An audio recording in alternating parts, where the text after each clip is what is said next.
Madam ఇప్పుడు అక్షయ తృతీయ వస్తుంది, ఇప్పుడు షాపింగ్ చేస్తూనే ఉంటారు. అక్షయ తృతీయ అనగానే బంగారం మీద పడతారు. ఫస్ట్ బంగారం ఎగ్గబడి కొంటూనే ఉంటారు. సో ఎంతమంది దగ్గర డబ్బు లేకపోయినా ఉన్నా లేకపోయినా సరే బంగారం ఎంత రేటు ఉన్నా సరే అక్షయ తృతీయ రోజు కొనుక్కుంటారు. సో అసలు నిజంగా ఆ రోజు కొనుక్కోవాలంటారా? మేము కొనుక్కోతే ఏదైనా అయిపోతుంది అంటారా? దానికి దీనికి అంటే కొనాలి కొనకూడదు అనేది పక్కన పెడితే ఎందుకు అది ప్రాధాన్యం అంటే ఎందుకు అంత ఇంపార్టెంట్ అయింది అక్షయ తృతీయ అనేది ఫస్ట్ మాట్లాడుకుందాం. అక్షయ తృతీయ అంటే తృతీయ అంటే 3వ తేదీ. అక్షయం అంటే ఏంటి? చాలా ఎక్కువ, మనం అనుకోని దానికన్నా ఎక్కువ అనేది అక్షయం అంటాం. సో అక్షయ తృతీయ రోజు ఏంటంటే సన్ ఎగ్జాల్టేషన్ అంటే ఉచ్చస్థితి, మూన్ ఎగ్జాల్టేషన్ ఉంటుంది, ప్లస్ తృతీయ 3 కలిసి రావాలన్నమాట.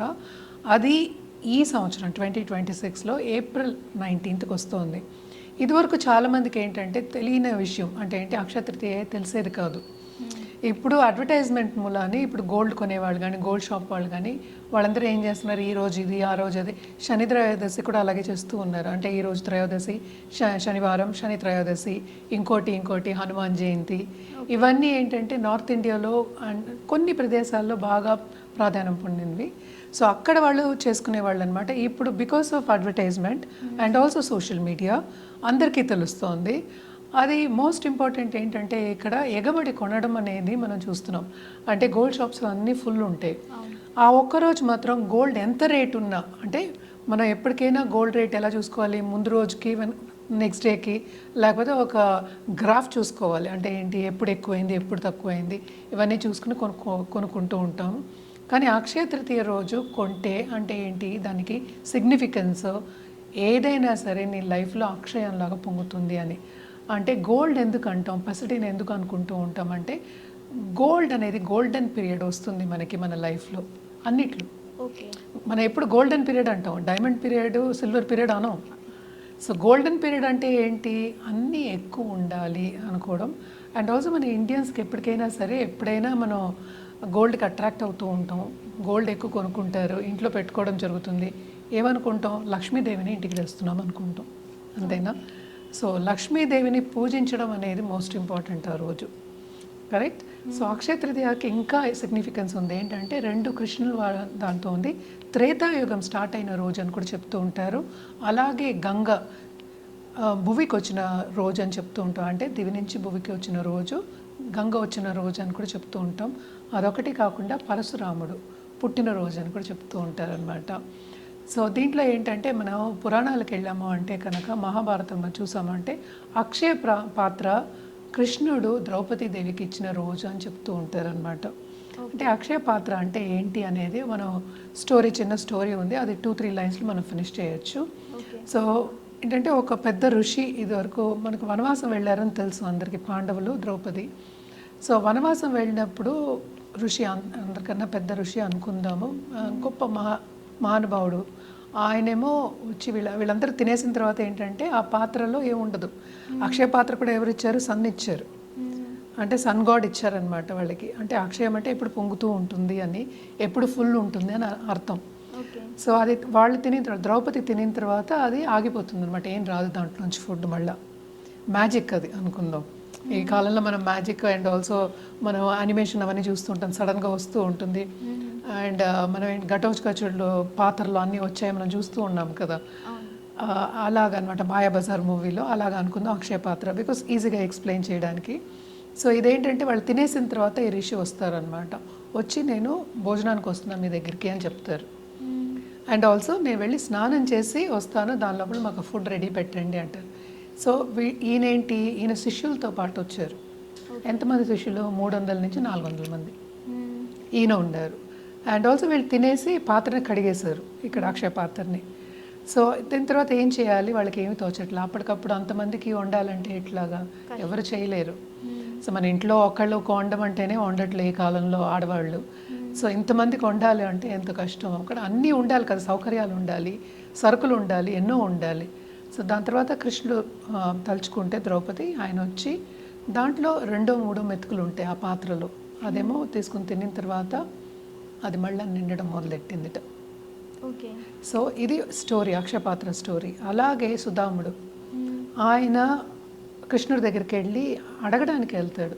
నేను ఈ దీనస్థితిలో ఉన్నాను, నాకు ఇంత కావాలి, అంటే సంపద కావాలి, ఇలాగ కావాలి, మా భార్య కూడా అడుగుతోందని అటుకులను తీసుకుని వెళ్తారు ఆయన. సో ఆయన అటుకులు తినిన రోజు, అలాగే సుధాముడికి అన్నీ ఇచ్చిన రోజు అని కూడా మనం చెప్పుకోవడం జరుగుతుంది. అంటే ఆయన ఫ్రెండే కదా, సో ఆయన ఏం అడగకుండా ఉత్తిగా అటుకులు ఇచ్చి వెళ్ళిపోతాడు. ఆయన ఏం అడగలేడు. సో ఏదైనా సరే మన లైఫ్కి సార్థకమయ్యేది, మనకి పొంగాలి అన్నప్పుడు మన అక్షయ తృతీయ రోజు ఏం కావాలంటే అది చేసుకోవడం అనేది జరుగుతుంది. అంటే కావాలంటే ఏంటి, ఫస్ట్ ఏంటంటే పూజ చేసుకోవడం లక్ష్మీదేవికి, రెండోది ఏంటంటే గోల్డ్ కొనుక్కోవడం. ఏదైనా ఖరీదైన వస్తువును తెచ్చుకోవచ్చు, నో ప్రాబ్లం. ఏదైనా మొదలెట్టాలి అంటే, కొత్త కార్యం మొదలెట్టడం, న్యూ బిజినెసెస్ మొదలెట్టడం, న్యూ వెంచర్స్ మొదలెట్టడం చేయొచ్చు. అదేంటంటే లైఫ్ సంవత్సరం అంతా అలాగే ఉంటుంది అనేది మనకి ఆన్మైతి అంటే వాళ్ళకి ఐదీకం అంటే నమ్మకం. అంటే మేడం, ఇప్పుడు అందరూ బంగారం కొనలేరు కాబట్టి బంగారం బదులు ఈ వస్తువు కొనుక్కుంటే మంచిది అనేది ఏదైనా? ఈ కాలంలో సిల్వర్ కూడా కొనుక్కోవచ్చు కదా.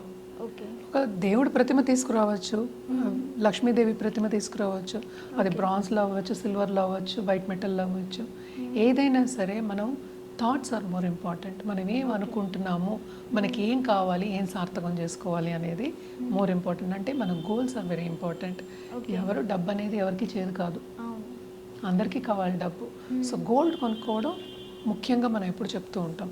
అది నువ్వు 1 గ్రామ్ కొంటావో, 1/2 గ్రామ్ కొంటావో, 1/4 గ్రామ్ కొంటావో, నీ స్తోమతని బట్టి ఉంటుంది. కరెక్ట్. సో ఇవన్నీ కొనుక్కోవచ్చు. కానీ ఏంటంటే అందుకోసం అని చెప్పేసి ఈరోజే కొనాలి, ఈరోజే అన్నీ చేసేస్తే అన్నీ అయిపోతాయి అనుకోవడం అనేది తప్పు అంటాను నేను. పూజ చేసుకోవచ్చు, లేకపోతే నలుగురికి భోజనం పెట్టచ్చు. మనకి ఏంటంటే మనకి డబ్బు ఉన్నా సరే, గోల్డ్ ఉన్నా సరే, ఏ ఉన్నా సరే అన్నమే తినాలి. దానికోసమే మనం కష్టపడుతున్నాం. అన్నం కావాలి, గుడ్డ కావాలి, మనకి ఒక ఇల్లు కావాలి, దానికోసం పిల్లలు కావాలి, ఇవన్నీ ఉండాలంటే మనకి డబ్బు కావాలి. సో డబ్బు ఒక్కటి ప్రాధాన్యం కాదు, వీటి కోసం మనం డబ్బు కావాలనుకుంటున్నాం. సో వీటిని కాపాడుకుంటూ రావాలి. అంటే ఏంటి, మన కుటుంబ వ్యవస్థని కాపాడుకుంటూ రావాలి. అట్ ద సేమ్ టైం డబ్బు కూడా కూడబెట్టుకోవాలి, సేవ్ చేసుకోవాలి. మనం చెప్పేది ఏంటంటే అక్షయ తృతీయ రోజు తప్పక గోల్డ్ కొనండి. కొనేవాళ్ళు ఎవరు అంటే ప్రత్యేకంగా కొనాలి అని అయితే ప్రత్యేకంగా కొనేవాళ్ళు గోల్డ్ తెచ్చుకోవాలి. అది నాణ్యం ఉండేవి కదా, ఇదివరకు మనకి ఏంటి ఇలాంటి నాణ్యాలు లేవు. సో గోల్డ్ తెచ్చుకునేవాళ్ళు, గోల్డ్ కాయిన్ చాలా మంది కొనుక్కుంటారు. గోల్డ్ కాయిన్స్ నాణ్యాలు అంటాం కదా మనం, మనకి ఎక్స్చేంజ్ అది. సో గోల్డ్ నాణ్యాలు తెచ్చుకునేవాళ్ళు. ఇప్పుడు మనకి గోల్డ్ నాణ్యాలు అవి గోల్డ్ కొంటున్నాం. సో ఒక వస్తువు కింద, జ్యువెలరీ కింద మనం కొనుక్కుంటున్నాం అనమాట. ఎందుకంటే అదేంటి అక్షయం కింద మన ఇల్లు కూడా పొంగాలి, అంత మనం బాగుండాలి, అంత ఉన్నత స్థాయికి మనం రావాలి అనుకోవడం అనేది మోర్ ఇంపార్టెంట్ అంట. దాన్ని ఏదైనా సరే మీరు కొత్తది కొని తెచ్చుకోవడం అనేది ఇట్స్ అప్ టు యూ. ఎవరి స్తోమతను బట్టి వాళ్ళు తెచ్చుకోవచ్చు అనమాట. బట్ ఏమవుతుంది ఇక్కడ, గోల్డ్ అనేది ఈ జ్యువెలరీ షాప్ వాళ్ళు అందరూ ఏంటంటే స్ట్రెస్ చేస్తారు, అందుకని గోల్డ్ కొంటారు. సిల్వర్ కూడా కొనుక్కోవచ్చు, ఆఫర్స్ ఉన్నాయి, డిస్కౌంట్స్ అన్నీ ఉంటాయి వాళ్ళకి. అదే రోజు కావాలని పెడతారు, అదే ఒక రోజు మాత్రం కొంచెం తక్కువ ఉంటుంది, తర్వాత ఎక్కువ అవుతుంది. ఇదే దీవాళికి కూడా మనం చూస్తాం లక్ష్మీ పూజ చేసినప్పుడు. సో ఇవన్నీ ఏంటంటే నాట్ ఓన్లీ నమ్మకం బేస్డ్, అంటే ఇవన్నీ ఫెయిత్ బేస్డ్. తప్పక నమ్మకం ఉండాలి. అట్ ద సేమ్ టైం ఏంటంటే మనకి స్పిరిచువల్ ప్రాక్టీసెస్ కూడా ఉండాలి. నేను చెప్పేది కొనకూడదు అంటలేదు, ఇల్లు చూసుకోవడం మోస్ట్ ఇంపార్టెంట్ అంట. అంటే మన ఆధ్యాత్మికంగా స్పిరిచువల్గా మనం ఏం చేసుకోవాలో అది చేసుకోవాలి అనేది మోర్ ఇంపార్టెంట్. లక్ష్మీదేవికి పూజ చేయడం అనేది మోర్ ఇంపార్టెంట్, ధ్యానం చేయడం ఇంపార్టెంట్. మనకున్న గోల్డ్ ఎంత ఉందో చూసుకుని, లెక్క చూసుకుని మనకి ఎంత ఉంది అని ఆనందించడం మోర్ ఇంపార్టెంట్ అంట నేను. సో ఏదో ముక్కుపడిగా వెళ్ళి తెచ్చుకోవాలి, అది తేవాలి కనుక మనం వెళ్ళి కొనాలి అనడం అనేది అది ఎవరిష్టం వాళ్ళది. బట్ తప్పక కొనచ్చు స్తోమత ఉన్న వాళ్ళు.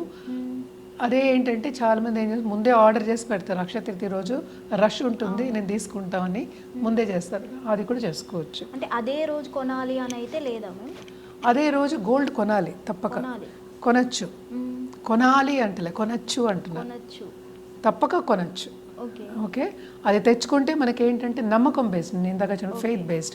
సో నమ్మకం ఉండి మనకి ఈరోజు మనం కొంటే నా లైఫ్ అంతా నేను గోల్డ్ కొనుక్కుంటాను, ఈ అంటే లైఫ్ కాదు, ఈ సంవత్సరం అంతా. ఎందుకంటే నెక్స్ట్ ఇయర్ అక్షయ తృతీయ వస్తుంది మళ్ళీ. అంతే కదా. సో ఈ సంవత్సరం అంతా నేను గోల్డ్ కొంటూనే ఉంటాను, నాకు అంత ఆస్తి వస్తుంది అని నమ్మకంతో వెళ్ళి కొనేవాళ్ళు తప్పక కొనండి అంట.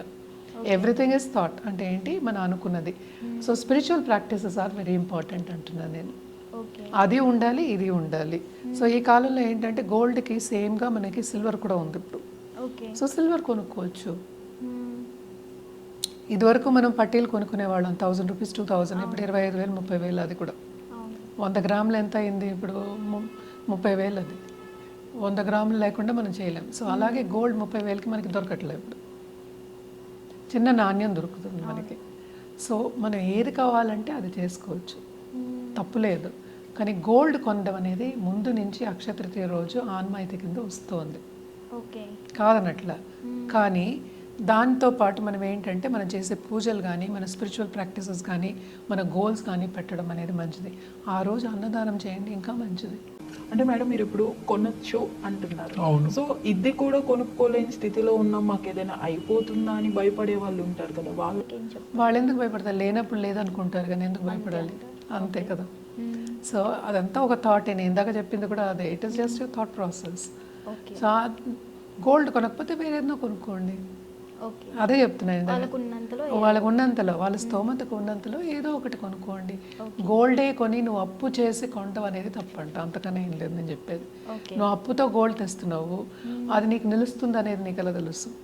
అవును. సో అదొకటి తప్పంటున్నా నేను, కొనకూడదు అంటలేదు, తప్పక కొనండి. బట్ ఏంటంటే మీ స్తోమకి తగినట్టు కొనండి అని చెప్పడం జరుగుతుంది అనమాట.